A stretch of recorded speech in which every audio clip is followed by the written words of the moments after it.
अस्सलाम वालेकुम। आज की वीडियो में हमने डिस्कस करना है बैक्टीरिया के बारे में। हमारे पास 5 सब टॉपिक्स हैं, वो हैं बैक्टीरिया, उसकी कैरेक्टरिस्टिक्स, उसकी क्लासिफिकेशन, उसका स्ट्रक्चर और ग्रोथ कर्व। अच्छा जी, हम पढ़ते हैं बैक्टीरिया के बारे में। हमें पता होना चाहिए कि बैक्टीरिया असल में है क्या। ठीक है, the word bacteria is derived from Latin and a Greek word.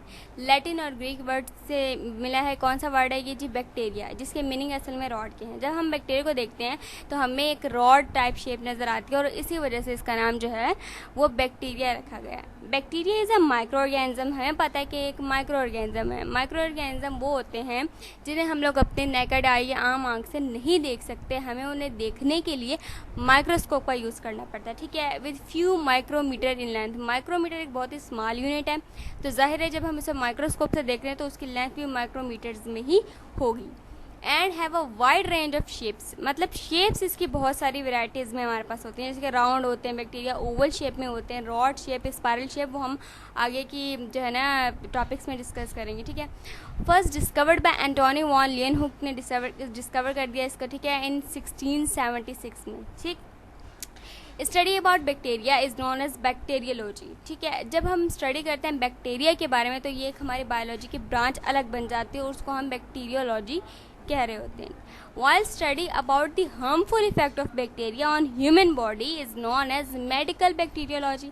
और जब हम पढ़ते हैं किस बारे में? उसके हार्मफुल इफेक्ट के बारे में, यानी कि बैक्टीरिया के नुकसानात के बारे में, जो हमारी ह्यूमन बॉडी, इंसान की बॉडी पर जो बैक्टीरिया के मतलब हार्मफुल इफेक्ट्स हो रहे होते हैं, उसकी जो तमाम स्टडी होती है वो मेडिकल बैक्टीरियोलॉजी में। अच्छा जी, बैक्टीरिया आगे थोड़ा और उसको डिस्क्राइब कर लेते हैं। Bacteria are found everywhere on the earth.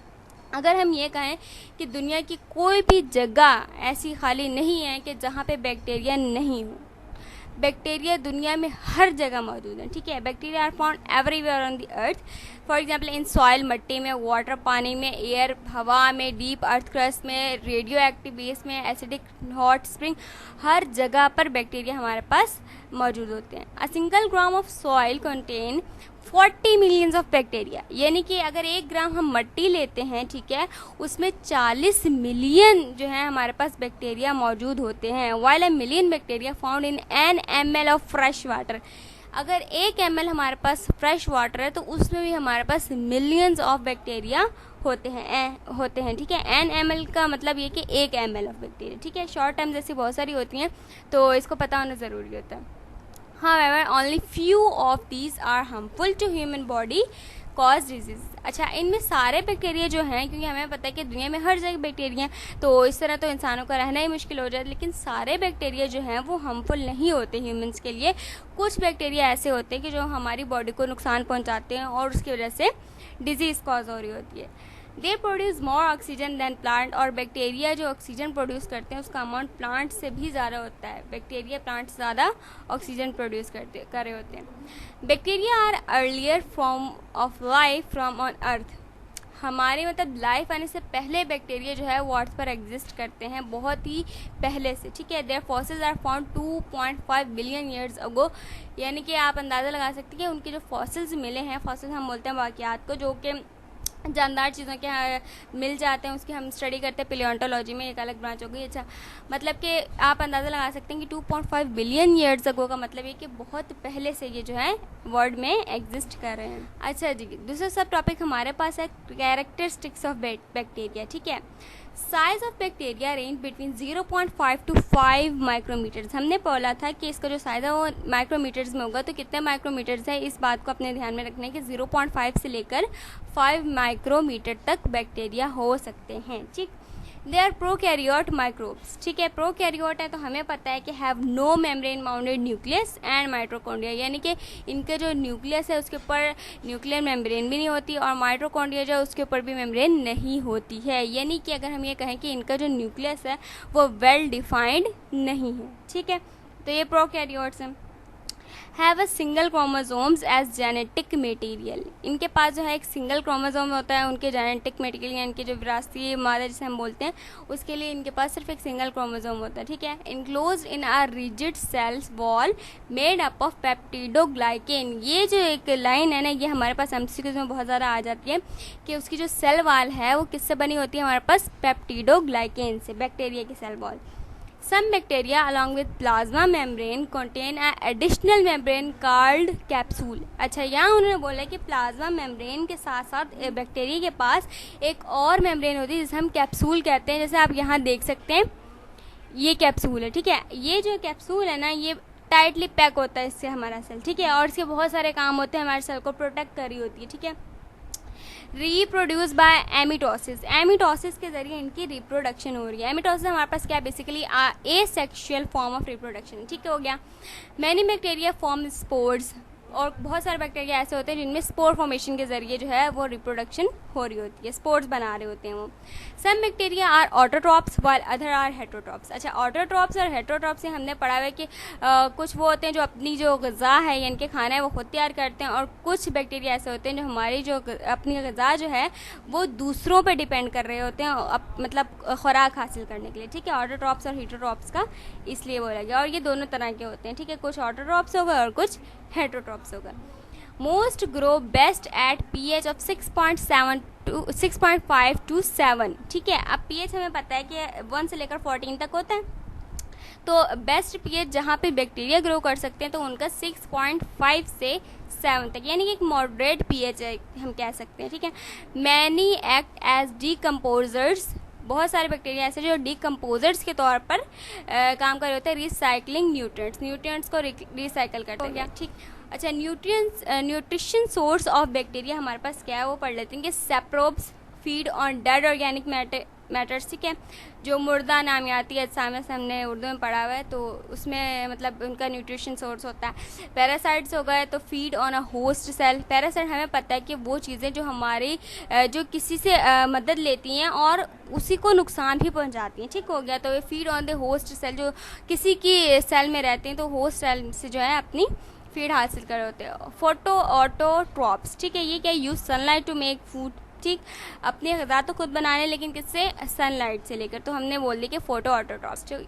Camo autotroph क्या है, oxidize inorganic matter such as iron और sulphur to make their food. Chemoautotroph में क्या करती हैं, ऑक्सीडाइज कर लेते हैं तमाम इनऑर्गेनिक मैटर को, जैसे कि आयरन हो गया या सल्फर हो गया, और अपना जो है फूड बना रहे होते हैं। उसके बाद हमारे पास है क्लासिफिकेशन ऑफ बैक्टीरिया। अच्छा, क्लासिफिकेशन ऑफ बैक्टीरिया जो है ना, ये 5 तरीक़ों से हमने की हुई होती है। एक तो हो गया अकॉर्डिंग टू मॉर्फोलॉजी, उनकी जो आउटर स्ट्रक्चर वगैरह को देखते हुए मॉर्फोलॉजिकल हमने इसकी जो है क्लासिफिकेशन कर दी। दूसरा है हमारे पास नीड्स फॉर ऑक्सीजन, कि ऑक्सीजन कुछ यूज़ कर रहे हैं कुछ नहीं कर रहे, तो उनको भी हमने क्लासीफाई कर दिया इस बेस पे। तीसरा हमने इस बेस पे क्लासीफाई किया स्टेनिंग दे रिटेन, ठीक है। तो स्टेनिंग के प्रोसेस के दौरान ये क्या रिजल्ट देते हैं, तो मुख्तलिफ अलग अलग रिजल्ट देते हैं, इसलिए हमने इसको भी क्लासीफाई कर दिया। According to heat tolerance, heat के अंदर कैसा सर्वाइव करें, तो इसके लिए भी हमने इसे क्लासीफाई कर दिया। अकॉर्डिंग टू पैथोजेनिसिटी, ठीक है, पैथोजेनिसिटी कौन से हार्मफुल है नहीं है, तो इस वजह से भी हमने इन्हें क्लासिफिकेशन इनकी कर दी। अकॉर्डिंग टू मॉर्फोलॉजी, सबसे पहले बात करते हैं मॉर्फोलॉजिकली, ठीक है, कि हमें उसको उसकी शक्ल सूरत की बुनियाद पर किस तरीके से जो है क्लासीफाई कर दिया। तो हमारे पास इसको क्लासीफाई किया है cocci, those who appear in round और ओवल शेप, ठीक है। कॉक्सी यानी कि यहाँ देख सकते हैं कि ये क्या है, वो बैक्टीरिया जो राउंड है या ओवल है शेप के अंदर, तो ये सारे राउंड हैं, ठीक है। ओवल है तो ये हमने सारे इसको कैटेगरी कर दी कॉक्सी, ठीक है। इसको हम स्फेयर्स भी कह सकते हैं। उसके अंदर भी अलग अलग वो टाइप्स हो जाती हैं कि कौन सा डिप्लोकॉक्सी, 2 हैं तो डिप्लोकॉक्सी है, अगर चेन के अंदर मौजूद है हमारे पास तो स्ट्रेप्टोकॉक्सी होगा, इस तरीके से ना। टेट्रॉइड्स अगर 4 हैं तो इस तरीके से उसको हमने क्लासीफाई किया हुआ होता है। दूसरा क्या है जी, bacilli, those who appear in rod shape, जो रॉड शेप में हमारे पास होते हैं वो बेसिली होते हैं। जैसे आप ये देख सकते हैं रॉड्स में बेसिली के रॉड शेप में है, ठीक है, तो ये हमारे पास सारे बेसिली के अंदर आ जाते हैं। तीसरा हमारे पास क्या है, स्पाइरिला। स्पाइरिला कैसे, those who appear in spring, spiral और शेप, ये हमारे पास है, ठीक है। स्प्रिंग स्पाइरल शेप यानी कि मुड़े हुए, ठीक है, जो स्प्रिंग की तरह टेढ़े मेढ़े, ये सारे, जिसमें हमारे पास विब्रियो स्पाइरिला और स्पायरो आर्काइड्स तमाम ये आ जाते हैं। ये हो गई हमारे पास मॉर्फोलॉजिकली बैक्टीरियाज की शेप। अच्छा जी, according to need of oxygen. अब ऑक्सीजन की बेस के ऊपर हमने बैक्टीरिया को कैसे क्लासीफाई किया, बहुत ही ईजी है। देखें, सबसे पहले हमने बात की aerobic bacteria, those who require oxygen to live. वो बैक्टीरिया जिन्हें जिंदा रहने के लिए ऑक्सीजन की ज़रूरत होती है, तो वो एरोबिक बैक्टीरिया, ठीक हो गया। Anaerobic bacteria, those who don't require oxygen to live. वो बैक्टीरिया जिन्हें जिंदा रहने के लिए ऑक्सीजन की ज़रूरत नहीं है। हम यूँ याद रख सकते हैं एक टेक्निक से कि एरोबिक जो एयर मांग रहे हैं, जिन्हें एयर की ज़रूरत है, एनारोबिक जो एयर नहीं मांग रहे, जिन्हें एयर की ज़रूरत नहीं है जिंदा रहने के लिए। यहाँ पे हम देख सकते हैं जो एरोबिक है हमारे पास, उनके पास एयर और वो बहुत खुश है, और एनारोबिक जो उनके पास जो है एयर है और तो वो मर चुके हैं, इनकी उन्हें ज़रूरत ही नहीं है ऑक्सीजन की, ठीक हो गया।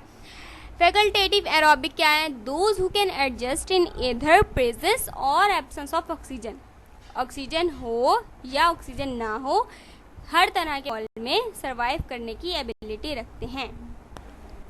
अच्छा जी, उसके बाद हमारे पास है अकॉर्डिंग टू स्टेनिंग। स्टेनिंग के लिहाज से बैक्टीरिया का जो है हम क्लासीफाई कैसे किया हुआ है। According to staining they retain, according to stain, या स्टेन हम बोलते हैं कलर को, ठीक है, इस बात को मेंशन आपने याद रखना, ठीक है। दे रिटेन और appear during the procedure of gram staining. Bacteria classified. Gram staining का एक अलग प्रोसेस है, उस प्रोसेस के नतीजे में ये हमें जैसा रिजल्ट देते हैं उस बेस पे हमने इन्हें क्लासीफाई किया हुआ, ठीक है। जैसे ग्राम पॉजिटिव वो क्या है, those who appear blue, purple और वॉयलेट इन कलर।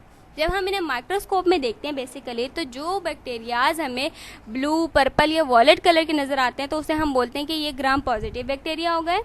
और ग्राम नेगेटिव क्या है, दोज हु अपीयर रेड और पिंक इन कलर। वो बैक्टीरिया जो रेड या फिर पिंक नज़र आते हैं हमें जब हम उनकी स्टेनिंग करते हैं, माइक्रोस्कोप में देखते हैं, तो वो हमारे पास ग्राम नेगेटिव बैक्टीरिया में आ जाते हैं, ठीक है। जैसे आप यहाँ पे देख सकते हैं, ये पॉजिटिव और ये नेगेटिव।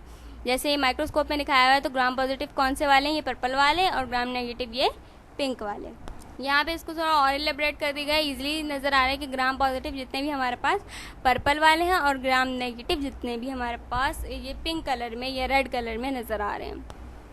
अच्छा, अकॉर्डिंग टू हीट टॉलरेंस। अब हीट के बेस के ऊपर कैसे हमने बैक्टीरिया को क्लासीफाई किया है, according to the temperature on which bacteria can best live, they are classified into. Temperature की बेस पे, ठीक हो गया। सबसे पहले आते हैं psychrophilic bacteria, can survive on extreme cold temperature. हद से ज़्यादा मतलब कोल्ड टेम्परेचर, बहुत ही ठंडा टेम्परेचर है, वहाँ पे ये बैक्टीरिया सर्वाइव करते हैं, ठीक है।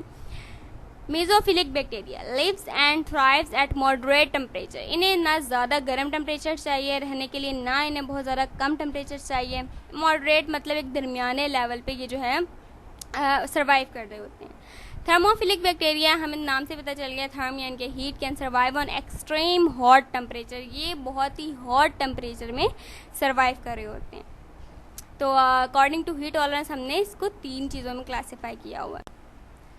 उसके बाद हमारे पास अकॉर्डिंग टू पैथोजेनिसिटी। पैथोजेनिसिटी के बेस पे हमने इसे 2 ब्रांचेस में डिवाइड किया। क्या, पैथोजेनिक बैक्टीरिया और दूसरा है non pathogenic bacteria. Those who cause disease in human. वो बैक्टीरिया जो हमारी बॉडी में, इनके ह्यूमन बॉडी में डिजीज़ कॉज कर रहे हैं, बीमारियां बढ़ा रहे हैं, वो होगा तमाम पैथोजेनिक बैक्टीरिया, जैसे कि ये वाले, ठीक है। नॉन पैथोजेनिक बैक्टीरिया क्या है, those who can not cause disease in human. वो बैक्टीरिया जो ह्यूमन्स में डिजीज़ कॉज नहीं कर सकते, वो नॉन पैथोजेनिक बैक्टीरिया में आ जाते हैं। तो बाकी जो 2 सब टॉपिक्स रह गए हैं वो हम इंशाल्लाह नेक्स्ट वीडियो में डिस्कस करेंगे। वीडियो ऑलरेडी बहुत बड़ी हो गई है, तो thanks for watching the video. अल्लाह हाफिज़।